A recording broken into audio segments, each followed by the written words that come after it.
کتنی پیاری یہ حدیثیں ہیں کہ نبی اکرم صلی اللہ علیہ وسلم نے ارشاد فرمایا. شیخ البانی رحمۃ اللہ علیہ نے اس حدیث کو آتھینٹک کہا کہ نبی اکرم صلی اللہ علیہ وسلم نے ارشاد فرمایا کہ قیامت کے دن جو بچہ حافظ قرآن ہوگا، علماء کرام نے اس حدیث کا فہم میں یہ بتلایا ہے کہ ایک حافظ قرآن ہوگا، اس کے سر پر اللہ سبحانہ و تعالیٰ تاج رکھیں گے، اور اس کے سیدھے ہاتھ میں اور اس کے لیفٹ ہینڈ میں، دونوں ہاتھوں کے اندر اللہ سبحانہ و تعالیٰ ہمیشہ کی نعمتوں کے پروانے رکھ دیں گے، اور اس بچے کے والدین کو اللہ سبحانہ و تعالیٰ بہت ہی قیمتی جوڑا پہنائیں گے.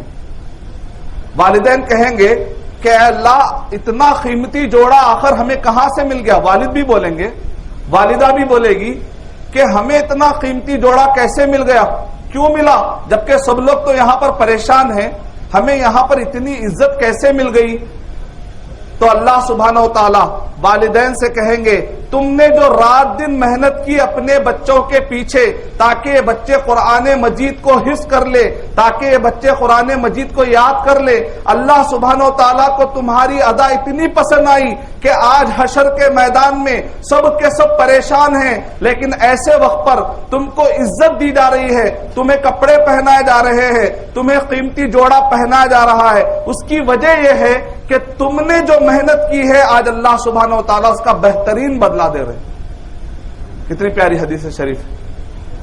اب بہت سارے ہمارے وہ حضرات جن کے بچے حافظ نہیں ہیں، ان کے دماغ میں خیال ہو رہا ہوگا کہ ہمارے بچوں کو بھی کلی ڈال دیں گے، اور اگر نہیں ڈالے تو پھر میرا قیامت میں کیا ہوگا؟ چلیے ان کے لیے ایک حدیث شریف اور ایک، یعنی جو بچے حافظ بن گئے ہیں ان کے لیے بھی یہاں پر فضیلت مل گئی، اور اسی طریقے سے جو بچے حافظ ہیں ان کے والدین کی بھی فضیلت آ گئی. اب وہ لوگ جو محروم ہو گئے یا جن کو بچے حافظ نہیں بن سکے یا وہ خود حافظ نہیں بن سکے، تو ان کو بھی محروم یا گھبرانے کی ضرورت نہیں ہے. اللہ سبحانہ و تعالیٰ نے ان کے لیے ایک بھی آپشن رکھا. محمد اقبال کیلانی حفظہ اللہ نے ایک فہم پیش کیا ہے اسی حدیث کے الفاظ جمع کر کے. کہا کہ اگر کوئی قرآن مجید یاد نہیں کر سکا، اس کے لیے مشکل ہو گیا یاد کرنا، یا اس کے بچوں کو کرا نہیں سکا، اس کو چاہیے کہ وہ روزانہ خوب قرآن مجید کی تلاوت کرے گا. اگر اپنا بہت سارا ٹائم قرآن مجید کے لیے نکالے گا، تلاوت کرتے رہے گا، اپنی محبت کا اظہار کرتے رہے گا، انشاءاللہ اللہ سبحانہ و تعالی کثرت سے قرآن مجید، زیادہ سے زیادہ قرآن مجید پڑھنے والوں کو بھی اللہ سبحانہ و تعالی یہ فضیلت دے سکتے. اللہ اکبر.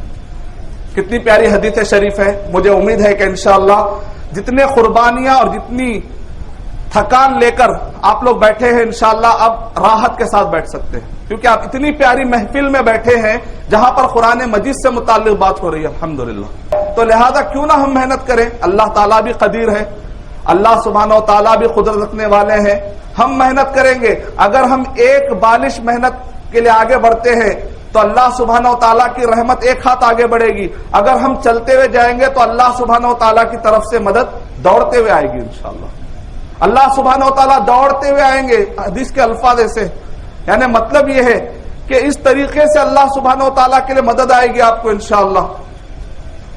اور موسیٰ علیہ الصلوۃ والسلام کے سامنے کیا تھا؟ سمندر تھا.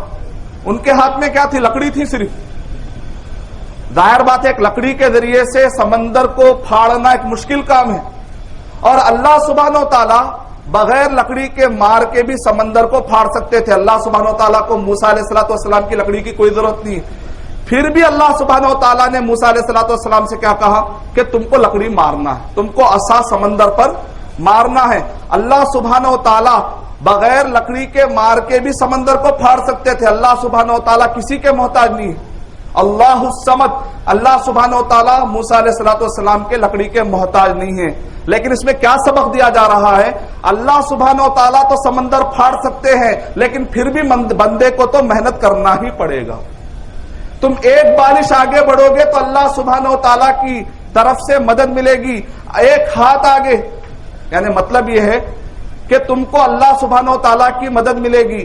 یہ بھولے ہوئے ہیں یہ آفت خدا کی کہ ہر سبسکرائب کیجئے ہمارے چینل اور دبائیے بیل کا آئیکن تاکہ آپ کو ریگولر نوٹیفیکیشن اپڈیٹس مل سکے.